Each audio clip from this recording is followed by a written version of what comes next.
Querida Leoa, meu querido, você que também está por aí, que honra, que satisfação ter você aqui em mais um episódio especialíssimo do Sabrina Cast Desperte Sua Leoa. Muito feliz com a interação, com a presença de vocês, os comentários.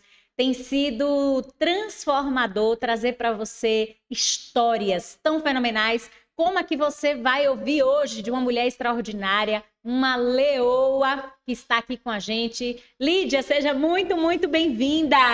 Obrigada, que felicidade fazer parte desse podcast que já é gigante, que já é sucesso. Muito obrigada, muito feliz. Eu costumo dizer que a gente reencontra algumas pessoas nessa vida e Lídia é dessas pessoas com quem a gente tem alegria de se conectar, de ter na vida da gente. Eu quero apresentar ela formalmente, é claro, com um mini currículo, porque o currículo dela é extenso.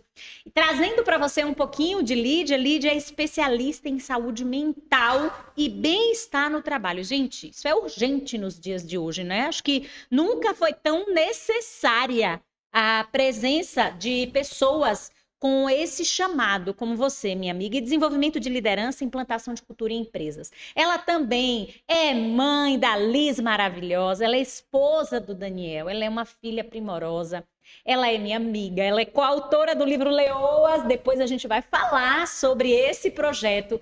Seja mais uma vez muitíssimo bem-vinda. Obrigada. E depois dessa apresentação... Muito bom, muito obrigada. Li, esse podcast, ele é assistido por leoas maravilhosas, mas também tem alcançado famílias, tem alcançado maridos, pessoas diversas, que especialmente vêm aqui para se inspirar. E mais do que para se inspirar, muitas vezes para entender o que é que pessoas como você, que chegaram a um nível profissional elevadíssimo, fizeram no começo. Porque muitas pessoas têm a sua vida travada hoje porque elas olham para os grandes players, eles olham para pessoas como você e começam a se perguntar, mas eu não vou chegar lá, talvez eu não vá conseguir. Então, a gente quer entender de início de onde se inicia a jornada profissional de Lídia. Como é que Lídia começou? Quais foram os primeiros passos daquela menina lá atrás que um dia, sonhadora, pensou em fazer alguma coisa e iniciou a sua jornada? A Lídia, menina, como diz meu pai, sempre foi uma menina invocada, né? E o que era esse invocada? De ser para frente, sabe? De usar a criatividade. Então, o empreendedorismo sempre esteve na menina Lídia, né? Eu sempre quis, eu sempre gostei de gente, de falar com pessoas.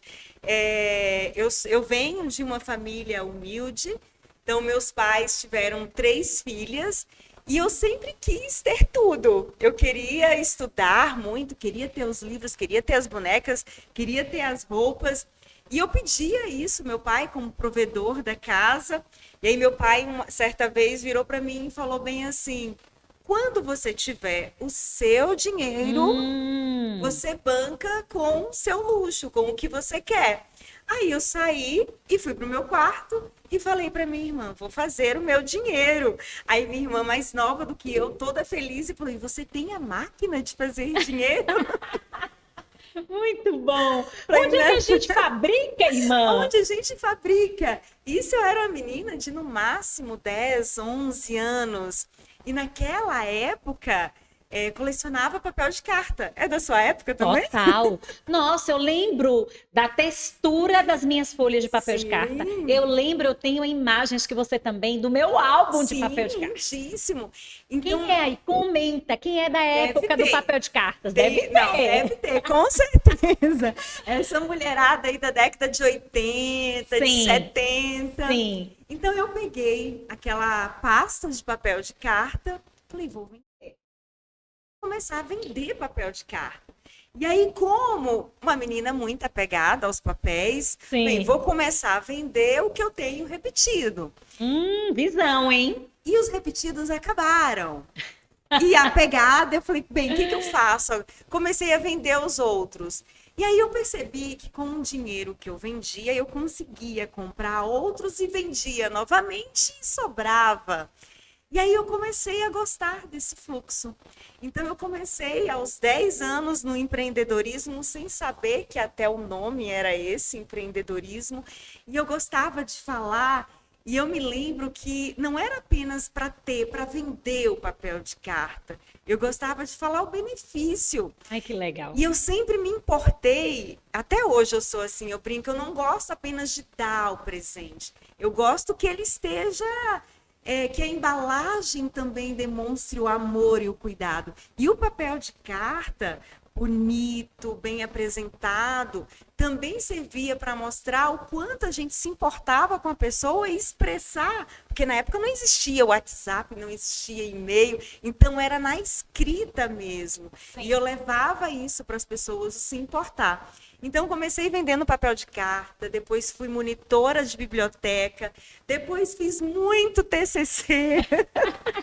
E como eu gostava. Salvou a vida de muita gente sem habilidade para escrita, né? Exatamente. Então, fiz curso de redação. Então, essa foi a minha vida, meu início no empreendedorismo, sem saber o que era empreendedorismo. Olha que legal, eu imagino que passou, você também deve imaginar, na cabeça dessa menina quando ela decide vender os papéis de carta dela. Mas tem algo que você falou que é muito especial e que talvez esteja só adormecido em você. E Lídia já trouxe um potinho de ouro para te entregar. Desde criança, você disse, eu sempre fui aquela que queria ter as coisas. E parece que, muitas vezes, se a gente não tiver cuidado, a gente se insere em contextos em que as pessoas nos tolhem e nos fazem acreditar que não é possível, ou que é demais e que não é para nós. Claro que em tudo se tem um equilíbrio, uma equalização. Mas esse mover te trouxe o início de uma jornada maravilhosa a partir dessa essência e da decisão que você tomou. Perfeito. E sabe, Sai, também outras mulheres que nos ouvem nesse momento. As nossas crenças levam a comportamento. Eu vejo ao longo dessa jornada, claro que eu fui muito criticada, mas muito criticada. Eu acredito que eu já nasci uma criança resiliente, porque para a mulher, ambição é ruim. Sim. Competitividade é ruim. Isso é coisa de homem. Sim. Isso é coisa de homem. Então, eu já fui muito julgada por isso. E uma mulher ambiciosa não é ruim. Só que a gente, claro que precisa usar isso com sabedoria, porque como que é vendida a ambição? Para você conseguir alguma coisa, você tem que pisar em alguém, tem que... Não é isso. Exatamente. Existem tantas formas, você é um exemplo disso, né? De uma mulher que cresce, que avança, mas que leva outras mulheres juntas. Então, assim, isso é lindo. E isso a gente precisa levar para o mundo para florescer ainda mais. E é importante que você entenda que quando Lídia fala em ambição, a gente precisa colocar aqui, se a gente tivesse uma lousa, como professoras que somos, uma diferenciação da ambição com a ganância. A ganância é que, por vezes, vai minar o seu campo vital. Ela vai te adoecer porque você quer o que é do outro. E você, às vezes, estabelece um comportamento de cobiça ou até de autodestruição porque você não quer que o outro tenha, porque você não quer que o outro prospere. É diferente de sermos ambiciosas, gratas, mas inconformadas com a ideia de que nós podemos mais, de que há espaço e que a gente pode avançar e alcançar tudo que a gente desejar. Não é sobre o que o outro tem, é sobre o que nós desejamos ter. E aí, Sá, eis aqui minha vulnerabilidade, né? Porque o caminho não foi lindo, pleno, Sim. linear, de jeito nenhum. Eu acredito que talvez alguma mulher que esteja assistindo também tenha passado por isso. Por viver tanto isso, por viver tanto essa crítica, eu abracei um padrão de autossabotagem de uma forma assim tão linda, porque era para me proteger, sabe? E qual foi esse padrão de autossabotagem? Primeiro, a boazinha, sabe? A boazinha para pertencer, para não desagradar, para ser incluída em determinado local. E isso, por um instante, é bom, porque Sim. o padrão de autossabotagem, eles nos vendem isso, né? Que O é bom, conforto. é o conforto, é bom, é gostoso, é o dizer não, uma baita dificuldade, a hiperrealizadora, o tratorzão que tem que dar resultado o tempo inteiro.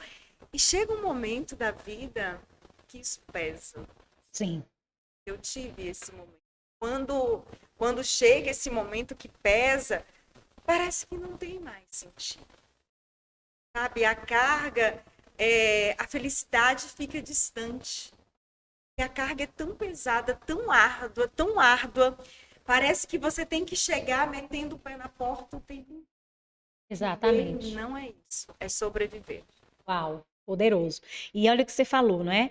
Eu precisei, desde sempre, desenvolver um grau, um nível de resiliência diante da crítica. E para tanto, eu fui me colocando em determinados contextos. Quando você fala da boazinha, eu fiz até uma série de lives essa semana só sobre a boazinha. Porque a minha boazinha, ela está hoje em unidade de tratamento intensivo. Né? Então, ela está respirando lá por ajuda de aparelhos, ela existe e eu preciso o tempo inteiro entender que a boazinha em nada se confunde com uma mulher que sabe quem é e que é generosa. Porque a boazinha, e muitas vezes a gente se coloca quando Lídia traz esse contexto, e eu acredito e sinto que foi isso que ela viveu, na verdade, um padrão disfuncional que a gente passa a desempenhar a ponto da gente não respeitar os nossos limites. Em troca de sermos pertencentes, de sermos amadas, de sermos vistas, o tempo inteiro a gente perde o controle da nossa identidade. Então, dizer não é praticamente impossível. A necessidade de agradar e fazer pelo outro é exaustiva. É exatamente o que você falou. Quase que clamando por socorro, quase que clamando para que as pessoas ao nosso redor nos digam: não, olha, que top, que maravilhoso, que sensacional, Lídia, Sabrina, você, não importa seu nome que você tenha feito, e voltar para o nosso lugar de origem, para o nosso lugar de essência, entender que nós não somos um acidente, que nós somos filhas amadas do Pai. Eu costumo dizer, sistemicamente, eu vou passar esse exercício para todas vocês, e é bom você fazer isso sempre, Li. Quando eu percebo que a boazinha está vindo, às vezes ela vem muito sutil, porque são padrões cristalizados. Eu normalmente mentalizo, eu tenho pai, eu tenho mãe. Isso nos aterra. Então, você tem base, você tem origem. A gente pode dizer não, a gente pode desagradar, nem sempre a gente vai estar bem e a gente não precisa forçar para caber em lugar nenhum. Não é verdade? Mas e aí? Você então começa empreendendo nessa jornada, tem essa visão, e quando chega o momento de você tomar a sua decisão profissional, fala para nós. Bem, a minha decisão profissional, eu não fiz na época o curso que eu queria fazer, que era psicologia, porque meus pais não podiam, naquele momento, ir para fora para estudar. Mas também há uma característica minha que eu sempre trago. Eu vou dar o meu melhor com o que eu tenho. E o que eu tinha naquele momento? Uma faculdade de letras. E fui a melhor aluna, fiz tudo, estagiei dentro daquilo ali. Mas depois eu fui me especializar. E por onde eu comecei? Por pessoas. Uhum. Pessoas sempre foi assim o que eu queria. Então, fiz gestão de pessoas, depois entrei para trabalhar numa loja, no setor de administrativo, não sabia nada, fui para um ramo completamente desafiador para o universo feminino, que é o agronegócio. Nossa! Então, mais uma vez, me agarrei em padrões de autossabotagem para sobrevivência e para resultado. Então, quais foram? Trabalhar, trabalhar, trabalhar e estudar, estudar, estudar para ter resultado. Foi bacana? Foi. Me ajudou a alavancar, a ser a mulher que eu sou hoje, mas por um momento eu também precisei me posicionar. E para se posicionar, eu tive que buscar na profundidade algo que é primordial para todas nós, que é o autoconhecimento. Era isso que eu ia te perguntar, porque eu tenho certeza que as mulheres que estão nos ouvindo, elas estão se identificando muito. Então, elas com certeza se perguntaram, nossa, mais uma vez, Lídia, a vida te deu uma estirada, né? Um puxão, quando você, mesmo naquele contexto anterior, disse, olha, eu fui colocada dentro de um padrão de crítica, de resiliência, e aí, por ser mulher, você se insere num contexto que é eminentemente masculino, me corrija se eu estiver errada, que é a dinâmica do agro. Isso aconteceu comigo no direito, quando eu escolhi uma disciplina que também era extremamente atrelada ao masculino. Se dizia, não, mulher não dá aula dessa disciplina, né? E por muito tempo eu me vi sozinha naquele contexto e a gente vai forçando, como eu acabei de comentar, pouco para caber, para se inserir naquele contexto, né? E aí, qual foi, você falou do autoconhecimento, mas qual foi, dentro dessa tua fala poderosa, a principal virada de chave quando nesse momento você diz, não, há algo aqui que eu preciso revisitar? Eu não via felicidade. Quando todas as pessoas olhavam para mim, já viam que eu tinha atingido, mas eu achava que tinha um vazio. Nesse momento, tive que dar alguns passos, recuar e olhar para dentro. Onde eu preciso. Uau! Onde eu preciso me libertar. Porque autoconhecimento é liberdade. Por mais que ele dói, não é gostosinho. Porque quando a gente mergulha no autoconhecimento e muda hábitos e muda comportamentos, muita coisa sai do lugar. E como muita coisa sai do lugar, muitas pessoas também se vão.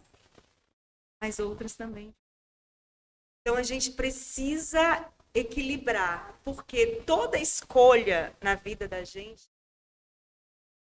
só o autoconhecimento nos permite viver isso sem sofrer.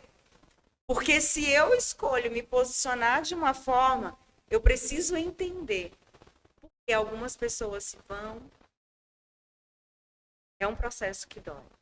Sem dúvidas. É desafiador. É desafiador, né? E você falou uma coisa que me lembra muito a mim também, e que lembra você, sem sombra de dúvidas, desde lá do papel de cartas. Nossa, eu tinha um apego àquelas cartas. Quando a gente tem esse padrão e essa essência, a gente tende a ter essa dificuldade em entender e desapegar do que já não faz mais sentido, como pessoas, por exemplo. Sim. E a gente chega muitas vezes a se perguntar, mas ao mesmo tempo, ali, um estirão de crescimento traz para a Lídia novas possibilidades. Assim como permite a todas nós, porque a gente entende que aquelas pessoas, elas precisavam ir naquele momento, mas é exatamente o que você falou, outras pessoas virão. Então você começa a acessar autoconhecimento. Você falou uma coisa aqui sensacional. Leoas, eu percebi quando, além do peso, eu tinha resultados, mas não tinha algo essencial, felicidade. Felicidade. E aí eu comecei a lembrar, quando a gente mergulha no autoconhecimento, a gente tem muita capacidade de avaliar e voltar no passado para nossa criança e identificar algumas coisas. Quando eu sentia que eu sempre buscava algo para estar feliz, eu lembrei de uma cena que quando criança, juntava todo mundo dentro do carro e a gente ia viajar para a casa dos avós e tal, porque como moro na Bahia, a família de meus pais no Espírito Santo, então a gente ia. E às vezes eu deitava no carro e ficava olhando as nuvens no céu, e aí a gente via carneirinho, eu amava ursinho, e aí ficava idealizando lá longe cada coisa. Sim. E eu vi na vida adulta a mesma Lídia que em viagem ficava olhando para as nuvens e idealizando algo, a nuvem na vida adulta era minha felicidade. Parece que nunca alcançava. Ela sempre estava lá, idealizada. Eu sempre achava que eu tinha que fazer algo mais para ser feliz. Boa. Quando eu atingir isso aqui, eu serei feliz. Quando eu conquistar isso aqui, eu serei feliz.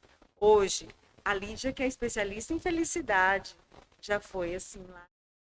Pois é, isso é fantástico. Mas assim, o que que aconteceu com Lídia? O que que aconteceu com Sabrina e o que que acontece com você?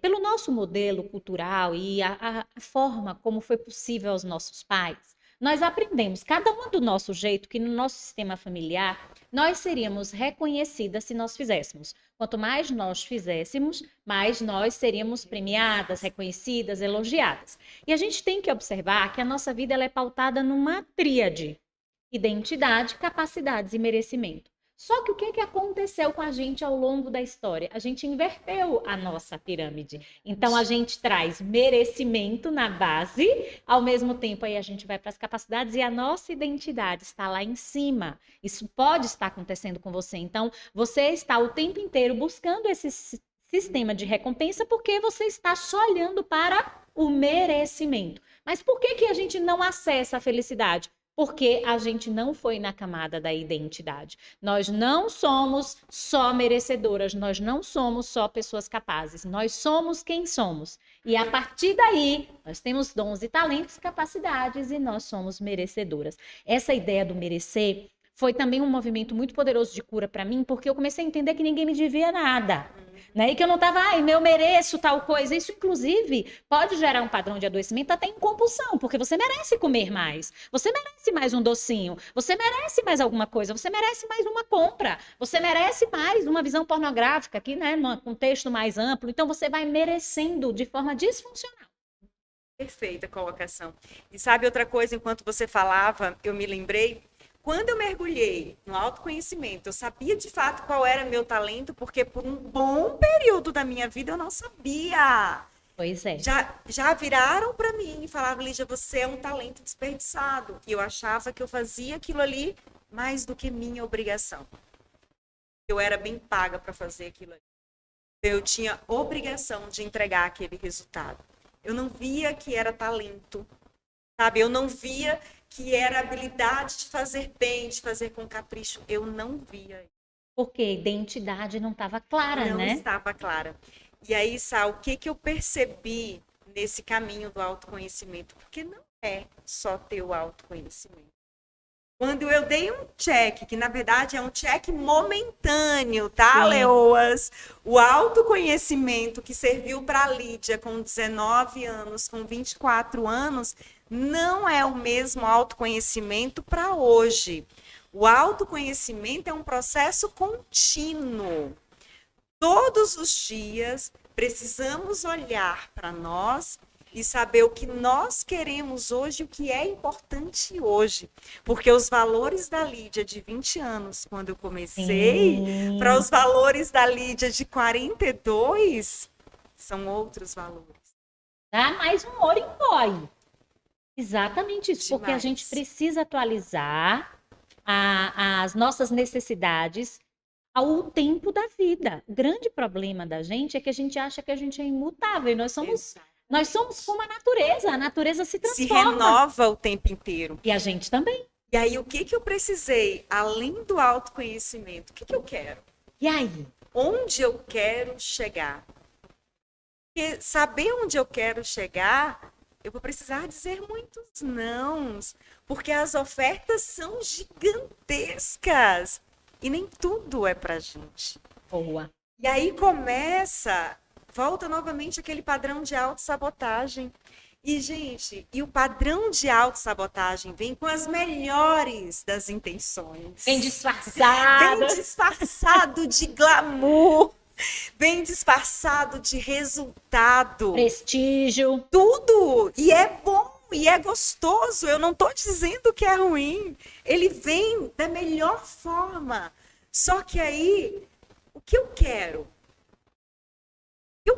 Onde eu quero chegar? Para onde eu quero chegar? Se eu tomar essa decisão, vai me ajudar? Boa, boa. Quais são as perdas e quais são os ganhos que eu tenho com isso? E não é fácil fazer isso. Sim. Não é fácil. Eu não sei se você concorda, para a gente somar para essas mulheres, a gente também precisa entender que em alguns momentos dessa jornada de autoconhecimento, a gente vai precisar de uma solitude. Essa conversa é uma conversa personalíssima entre você e você e Deus.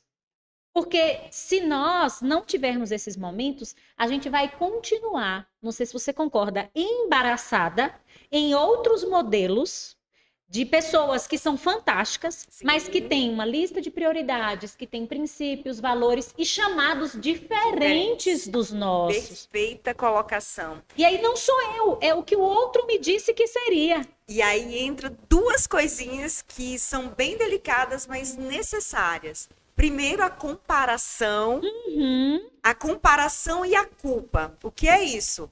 Podemos comparar, idealizar alguém para se inspirar? Podemos. Mas o que acontece muito? A comparação errada e a culpa errada. Porque cada um tem a sua caminhada. Cada um tem o seu ponto de partida. E às vezes, quando a gente se compara errado, a gente se culpa errado, e lá vem novamente todo o padrão de autossabotagem pesando a caminhada. Não só das mulheres, tem muito homem também. E assim, a gente tem mais um desafio hoje. Porque se a gente observar essa comparação que eu chamo de tóxica, ela, de fato, vai nos levar para um lugar muito disfuncional. Quando a gente traz para você a ideia de comparar, é no sentido de olhar modelos como, por exemplo, da Lídia e dizer, nossa, inspirador.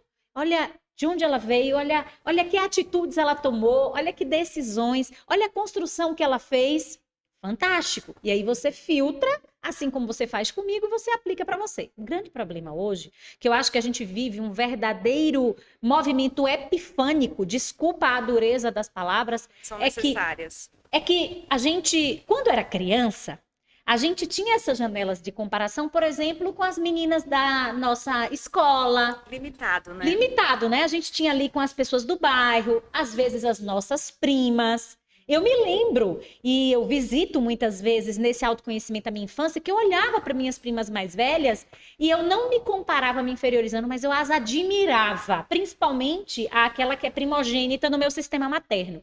E eu dizia, nossa, eu lembro que ela usava, gente, vocês não vão acreditar, era um perfume que se chamava, não sei se vocês vão lembrar, era um perfume não, desculpa, era um shampoo que se chamava era Charme, eu não sei. Nossa, é famosíssimo, um cheiro maravilhoso. E eu ia na casa dela, na casa da minha madrinha, e eu podia estar de cabelo lavado. Era um cheiro doce. Pois é. E eu dizia assim, prima, eu posso lavar meu cabelo? E ela lavava meus cabelos. Aquilo ali, de uma certa forma, existe uma comparação, né? Não dá pra gente dizer que não. Eu penso no shampoo que eu uso, no resultado... Eu tinha o quê? 7, 8 anos. No resultado do meu cabelo, olha o cabelo da minha prima, tá lindo e perfumado, e tá tudo bem. Mas hoje você se compara com isso aqui na mão.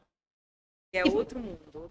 E você está acessando, eu tenho dito isso, eu falei muito isso nos últimos dias, mas você tem acessado janelas da realidade das pessoas, os seus palcos, os seus picos do dia, e você olha para o teu bastidor e diz, impossível para mim. Só que você ainda está olhando para cenários que você não quer viver, porque você não sabe o que aquela pessoa está passando no off, para ela estar se apresentando daquela forma.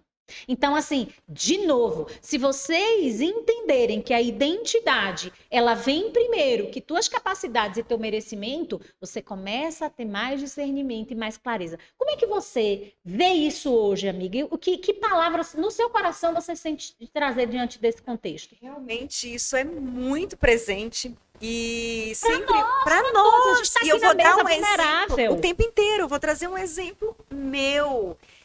Eu venho de uma semana muito bacana, né? Fui finalista do Prêmio Sebrae, lancei o primeiro livro em coautoria, então muita felicidade.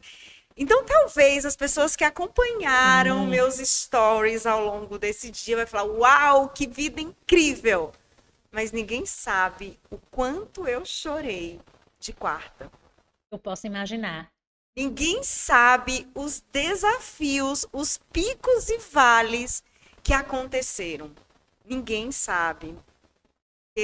A rede social, o Instagram não mostrou. Exatamente. E o que faz Lídia conseguir ser feliz diante de um baita desafio que aconteceu, que a fez chorar uma noite inteira e agradecer a Deus e sacudir a poeira e partir para um outro movimento. Exatamente. A minha espiritualidade. E que é fundamental, não é? A minha espiritualidade de bater o joelho no chão, de pedir ao Espírito Santo de Deus que me cubra, que me dê forças, que me dê sabedoria. Porque se não fosse a minha espiritualidade, talvez eu nem estivesse aqui hoje. Não é? Sem dúvida. Você talvez tivesse ficado na cama, Chorando chorando.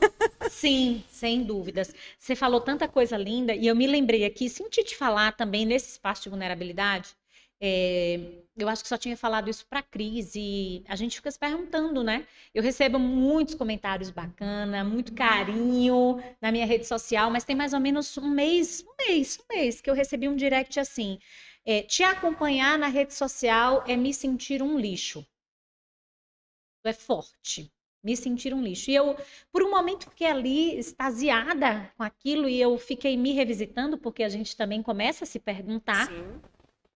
E eu resolvi não responder para ela, porque não fazia sentido, eu não ia conseguir acessá-la, né? Naquele momento, possivelmente de dor, de estar diante de uma ferida e de, né, estar vivendo esse movimento que nós estamos trazendo aqui, de olhar e me ver também, muitas vezes, em meio a realizações, em meio a projetos, a um padrão, que é um padrão em que a gente vai realizar, a gente está sentando em mesas e levando pessoas para o mais, mas não se sabe que eu estou ali lavando prato na pia, que eu estou lavando roupa, que eu estou chorando, que eu estou com o joelho no chão, né? Que eu preciso auxiliar meu pai cá, minha mãe lá, que tem 2 filhos, que nossa, teve um dia difícil na escola, o outro esqueceu o lanche e a gente tem que fazer a vida real acontecer. Isso aqui é uma ferramenta.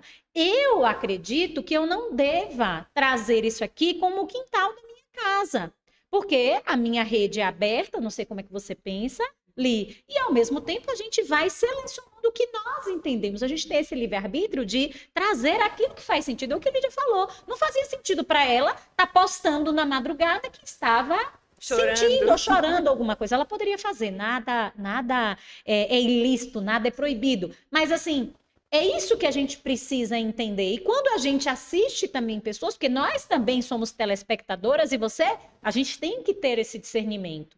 A gente está vendo ali uma tela. A gente está vendo ali uma possibilidade. A pergunta é, o que é que eu extraio de bom? O que é que me serve e o que é que não faz sentido nenhum para mim? Perfeito. E é onde mora a coerência, a congruência. Porque para a gente se perder, para a gente querer viver uma imitação da vida perfeita, é muito fácil. Sim, e você vê esse modelo hoje. As pessoas repetem as mesmas frases, padrões, roupas. Pois eu gostei desse look vermelho, mas talvez vermelho nem fica legal, talvez a calça folgada nem fica legal. É igual a moda, pô, eu tenho 1,5 m. 1,57 m. Deixa eu respeitar meu 7. Pois é. 1,57 m é poderosíssimo. Não é tudo que me convém usar. Exatamente. Então não dá para repetir padrões. É necessário olhar, sabe, o que é para mim, o que não é. Mas é isso. Deus tem me falado diariamente sobre isso. Traz para elas o quanto elas são especiais, o quanto elas são únicas. Eu não as criei por acidente, porque é exatamente isso. Sem identidade, eu estou insistindo nisso porque eu acho que faz muito sentido. Eu olho para a roupa de alguém que, nossa, faz um sucesso, é exatamente o que você falou. Não tem relação, nunca curti aquilo, não tem relação com o nosso biotipo. Eu digo, não, se ela está usando e ela fez sucesso, eu também acho que devo usar. Só que tem um detalhe, isso é só um elemento. Aí a gente está repetindo esses padrões disfuncionais no casamento. A gente está repetindo isso na nossa construção de educação dos filhos, na nossa jornada profissional, e a gente está tomando decisões que não fazem sentido. Eu tenho atendido muitas mulheres que me dizem assim, eu não sei quem eu sou mais. Ou seja, a identidade está completamente perdida. De 1 ano e meio, 2 para cá, quando eu comecei a conviver com pessoas gigantes, maiores do que eu sentia necessidade dentro da minha espiritualidade eu falo que virou um mantra para mim, Deus, que eu não me perca de ti, que eu não me perca de mim. Porque a linha tênue, que é muito fácil e gostoso, que é sedutor. É muito sedutor. Então, isso é um mantra na minha vida. Quando eu vejo, aí na hora que eu não me perca de ti, que eu não me perca de mim, para sentar. E sabe para quê também? Para o nosso ego. Exatamente. Nosso ego, ele tá onde a gente está. Exatamente. E a gente precisa ser vigilante. Ai, maravilhosa. Eu sinto de fazer uma pergunta que eu acho que eu fico tentando adivinhar o que é que vocês estão pensando. Você falou assim, Sá, diante desses contextos todos e da minha vida, e, por exemplo, do que aconteceu nessa última semana, há algo que eu não consigo dissociar mais de mim, que é a minha espiritualidade. E hoje a gente tem visto um avivamento muito grande, mas a gente também percebe que muitas pessoas ainda estão perdidas, vivem no vazio, ficam buscando, às vezes, em coisas aquilo que as coisas não vão poder preencher. O que você diria para essa mulher, para essa família que está nos assistindo, que é essencial para começar a ter essa conexão de espiritualidade que você trouxe? Hoje, a minha espiritualidade, eu me conecto com Deus. Mas eu entendo que muitas pessoas, às vezes, preferem a natureza, preferem independente, né? Não há julgamento, não há certo, não há errado. Como que eu falo? Inicie, silencie. Boa. Silencie, respire, sabe? Vai caminhar descalço na grama, sinta o cheiro quem está perto do mar. Sinta o cheiro do mar. Se permita sentir. Porque nós estamos num mundo tão louco, tão corre-corre, que a gente não se permite sentir seu corpo. Então comece silenciando. Silencie. Se ouça. E o meu mergulho na espiritualidade, eu venho de uma família muito espiritualizada, mas por um tempo eu também perdi isso. Nem sempre foi assim. Nessa busca de resultado, de crescer, eu me afastei um pouco. Então, nem sempre foi assim. Então, o que eu deixo para você hoje é o que eu fiz e que funcionou para mim, que talvez funcione para você que está nos ouvindo. Comece silenciando. Comece se observando. Observando as emoções. Por que eu sinto isso? Por que isso me faz chorar? E até hoje eu me faço essa pergunta. Por que eu estou me sentindo tão mal com esse resultado? Silencie. Meninas, a gente não precisa ter resposta para tudo. Boa. Não precisa ter resposta para tudo. Às vezes, tudo que você ouve não é para você. Apenas agradeça. As pessoas veem no direito de chegar para outra. Eu ouço muito isso, eu acredito que você também. Sá, você tem que... Aí vai e fala o tem que. Uma lista, né? Uma lista. Você tem que... Eu ouço e agradeço. Só traz paz. Isso é prática. Sabe? Exige todos os dias. É igual musculação. Cris está ali nos ouvindo, ele entende muito bem. Para fortalecer o músculo, tem que praticar. A mesma coisa, o silêncio. 3 vezes do meu dia, eu paro para ficar em silêncio. Uau, você é folgada, você não trabalha? Trabalhe muito. O tempo maior é pela manhã e à noite. O outro é no meio do dia e que não tem desculpa, não tem mimimi. Pode estar cheia de trabalho. Vai no banheiro mesmo. Sento no vaso, fecho os olhos e respiro de forma consciente 10 vezes. É como se eu parasse no tanque, no posto de combustível e enchesse o tanque do meu carro. É assim que eu me sinto, dá uma renovada. E só repetindo, você não precisa ter resposta para tudo. Exatamente. E dentro da construção do que eu chamo de imunidade emocional, a gente tem que, de fato, buscar em situações cotidianas, simples, porém extraordinárias, ferramentas que possam nos permitir esse abastecimento da alma, esse abastecimento do tanque que não é só o físico. Porque quantas de nós, muitas vezes, isso é fenomenal, porque não te esqueça, nós temos 4 inteligências. A inteligência física, a inteligência mental, intelectual, cognitiva, a inteligência emocional e a espiritual. Então, a gente precisa estar ali atenta a isso. Mas, por muito tempo, a ideia de estar doente estava apenas atrelada ao corpo físico. Sim, até o conceito de saúde, do que é bem-estar, que é o tema da nossa expert aqui, ele era completamente diferente. Então, quando Lídia diz, olha, eu, em algum momento, ainda que seja, vá no banheiro, paro e respiro conscientemente, ela está construindo uma base de suplementação para a estrutura emocional dela e também espiritual. Porque às vezes a gente está nutrindo o corpo, é isso que eu ia falar, a gente está tomando um suplemento, eu tomo ômega, tomo não sei o que, e de repente você diz, nossa, mas ainda assim eu sinto que falta algo. E são movimentos que a gente precisa e você precisa ir inserindo no seu cotidiano, na sua rotina. Se para ali é num contexto no banheiro, que você encontre o seu lugar, o seu ambiente e a sua forma de fazer. Isso é muito, tudo muito certo. Especial. Por um ano da minha vida, a minha oração matinal era dentro do carro. Eu deixava minha filha na escola, ficava parada em frente ao colégio e fazia minha oração dentro do carro. Sabe por quê? Porque nós, mulheres, nós somos especialistas em dar desculpas e não ter tempo. Somos especialistas nisso. E é gostoso, né? Ter essa desculpa, não tenho tempo e tal. Então seria gostoso para mim também falar que eu não tenho tempo de fazer minha oração, porque eu tenho que treinar e levar a filha para a escola e depois começar a trabalhar, não dá tempo. Então eu deixava todo o meu material dentro do carro e orava dentro do carro. Maravilhoso. É porque, na verdade, a gente é seletiva, né? Claro, que é prioridade. E é isso que você precisa entender, porque quando a gente diz eu não tenho tempo, muitas vezes a gente não se dá conta de que aquilo ali não está na nossa lista de prioridade, não é? Quando você diz assim, meninas, eu parava na porta da escola, passou a ser uma prioridade para você. Você não estava, e a gente tem mais um outro padrão, que é buscarmos sempre as condições ideais. Eu falo que é a bengala, né? A gente sempre tem uma bengalinha, pega aquilo como bengala e leva e abraça com todo amor. Não é? Mas, Li, que bom conversar com você. Eu queria que você falasse agora um pouco dos seus projetos, do que você está fazendo hoje. Já queria que você trouxesse como é que você iniciou essa jornada mais profunda, agora não mais para se conhecer apenas, né, mas sim para levar sua mensagem para o mundo. Você falou, sempre foi sobre pessoas.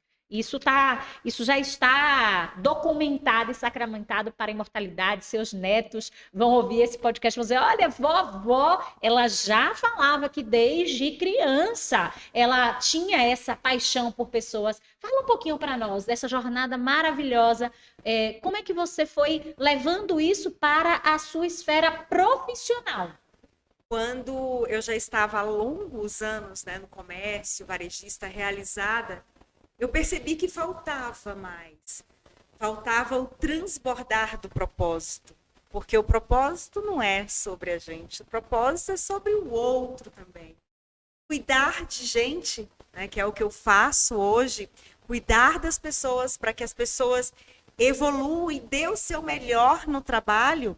Porque, sim, só as pessoas que geram resultado. Então, eu cuido de gente para que a empresa aumente resultado, reduza custo e aumente a qualidade. E aí é onde eu faço nas empresas programas de bem-estar, de felicidade, de segurança psicológica, porque nunca foi tão importante você pertencer. Você pertencer para ter produtividade, para ter engajamento. Então, hoje, além de estar no comércio, também sou consultora de desenvolvimento humano empresarial, né, vivendo o meu propósito, Uau, que é isso, isso, que é cuidar de gente. Uau! Agora, tem sempre um momento aqui, né, no nosso podcast, já se encaminhando para o final, porque senão a gente passa aqui o dia. Tem que ter dois. Eu já vou te propor que numa próxima oportunidade, que ela vai vir aqui no estúdio, ainda em 2023, e quando a gente intima pessoalmente, aí tem compromisso público. A gente vai fazer um podcast só sobre pautas quentes de saúde mental para mulheres. Perfeito. Combinado? Então, fechado, marcado. Vai ser podcast tira-teima, nós duas, uma dica de cada. Perfeito. Né? Então, que mensagem vem no seu coração agora para você imortalizar e que você sente que nesse momento, no tempo e no espaço presente e na presença, que é tudo que nós temos, aqui com as nossas famílias reunidas, né, vivendo essa prosperidade, porque ter marido do lado, ter filho junto, né, estarmos vivas é estarmos prósperas. O que é que você sente de dizer? Uau! vamos chamar de meninas, né? Porque todas nós somos Sim. meninas. Dê o seu melhor. Uau! Quando a gente se perdoa, eu ouvi hoje, isso engraçado você está falando, pastor André falou algo, assim, a gente, difícil, ele disse, é imperdoável alguém que não consiga perdoar. A mulher ainda carrega muito isso. É muito grande. Então, se a gente não se perdoa ao longo da jornada, ao longo de cada trabalho, mais uma vez volta a ser muito pesado. Exatamente. Uma salva de palmas para ela! Para nós! Deixa o teu Instagram. E você, Leoa, você é dessas. Vai no DM, vai nas postagens, segue, curte, comenta, compartilha o trabalho da Lídia também. Nós formamos um clã, nós entendemos que mulher não subtrai. Mulher soma, mulher multiplica. Diz aí tuas redes. Com certeza. E antes de dizer a rede, obrigada, Sá, por me convidar para o seu espaço e parabenizar por esse trabalho lindo que você faz. Você é uma mulher necessária. Você é uma mulher que não fala de sororidade. Você é uma mulher que pratica a sororidade de verdade.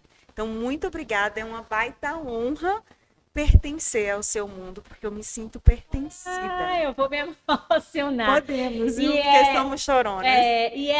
De fato, é o meu mover interno. Sim. Eu acredito nisso, apesar das circunstâncias, apesar dos prognósticos, apesar de saber das dificuldades. Eu tenho comigo que eu serei lembrada quando eu não estiver mais aqui como alguém que buscou fazer a real diferença, entendendo e trazendo. Ainda temos muito a caminhar, porque existe uma lógica cultural de que as mulheres elas concorrem toxicamente, de que se existe espaço para um, existe para outra. A gente ainda tem uma cultura de desqualificar. Se aquela mulher é bonita, a gente quer justificar, a gente quer listar, a gente quer taxar. Se aquela mulher é próspera, se aquela mulher é ambiciosa, foi o que você viu, a gente precisa, parece que identificar algo. E tá na hora da gente começar um movimento inverso, de se curar, porque olhar para nossa mãe, olhar para as nossas avós, para as mulheres do nosso sistema, levar essa cura adiante para entender que, nossa, mulheres juntas transformam o mundo, ao lado de homens fantásticos, diga-se de passagem. Exatamente. Mas os homens, eles são muito mais bem resolvidos em relação a isso. A gente precisa aprender com eles. Para aprender, vou até deixar outra dica, que é algo que eu também faço, porque nós julgamos muito e julgamos o tempo inteiro. Julgamos que é metida, julgamos que é chata, julgamos que é arrogante. Que é bonita demais. Que é bonita demais, que se arruma demais, que se arruma de menos, que é largada. Então você olha para aquela mulher, para aquele homem que você está julgando e diz o seguinte: aquela pessoa, assim como eu, está em estado de evolução. Exatamente. Diz teu arroba ali. Vamos pro arroba agora, né?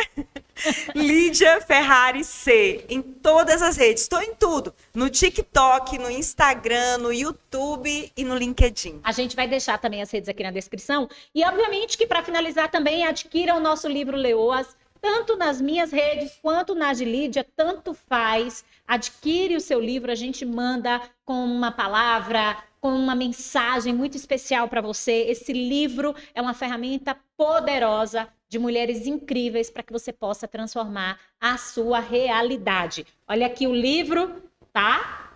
A gente vai deixar também lindíssimo na descrição do vídeo. Eu quero desejar para você uma excelente manhã, tarde, noite, madrugada. Curte, comenta, compartilha. Eu espero que tenha feito sentido para você. Essa foi a palavra do coração dessa mulher, dessa leoa extraordinária. E eu quero deixar para você aqui uma mensagem muito especial de que você seja você, de que você nos veja, de que você se inspire em nós, mas que você nunca esqueça quem você é. Perfeito. Obrigada, obrigada, obrigada. Deus abençoe grandemente. Amém! Um beijo!